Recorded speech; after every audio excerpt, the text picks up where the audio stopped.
Bonjour, aujourd'hui je vais présenter une nouveauté du mois des éditions Almora, un joli petit livre de Kamala, je ne prononcerai pas son nom, je ne veux pas l'écorcher, c'est Être, c'est tout, un joli petit livre à 12 € seulement.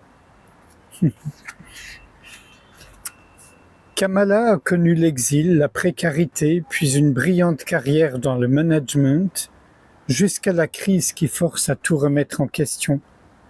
Dans ce retournement, la reconnaissance de ce qui n'avait jamais disparu, une présence consciente, universelle, indivisible. Je passe le reste. La réalisation, compréhension de la nature de la réalité et de la conscience peut arriver en un instant. Dans mon cas, cela s'est fait à la fois de manière graduelle et aussi par instant d'illumination.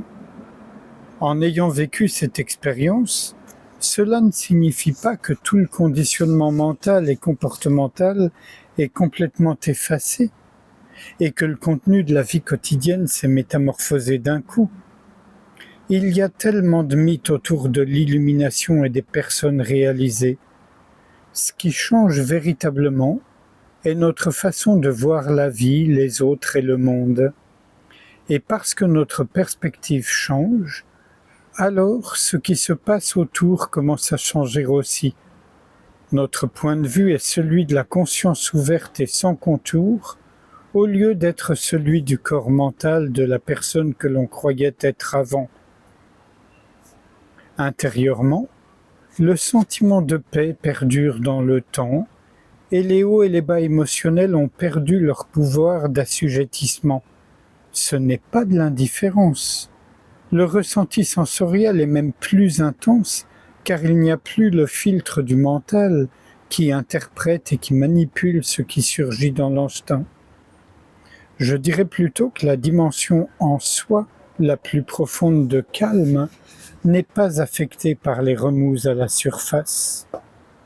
On continue à ressentir parfois la tristesse et la colère, mais ces émotions ne servent pas à un ego ou moi séparé. Elles sont l'expression d'une compassion plus universelle pour le vivant tout entier.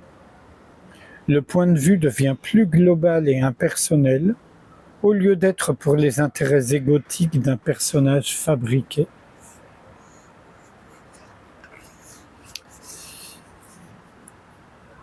Et un autre extrait. Ce qui cause la souffrance n'est pas l'ego fonctionnel, mais l'ego du moi séparé, psychologique. Je m'explique.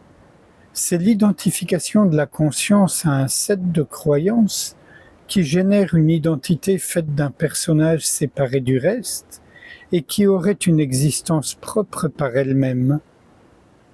Au fur et à mesure qu'un être humain grandit, dans la plupart des cas, il y a identification de la conscience aux formes et aux pensées de telle sorte que cela limite la nature véritable et originelle de la conscience. Il y a formation de la croyance qu'il existe des entités séparées et des consciences individuelles séparées les unes des autres. C'est la naissance de l'illusion du moi séparé ou la fracture originelle. C'est cela que nous appellerons désormais l'ego. Je vais arrêter là pour aujourd'hui. Je tiens à dire qu'il y a également 4 méditations qu'on peut écouter grâce à, je ne sais plus comment on appelle ça, en tout cas sur Internet. Voilà, un QR code, je crois. On voit le geek. Et sans réfléchir à ce qui vient d'être lu, bien qu'il puisse y avoir des échos, je vous invite à ce qu'on passe un instant ensemble en silence, à simplement laisser venir et partir tout ce qui se présente à nous, pensées, sensations, émotions, le champ du monde, sans s'impliquer dedans, juste être ouverture.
Je vous remercie.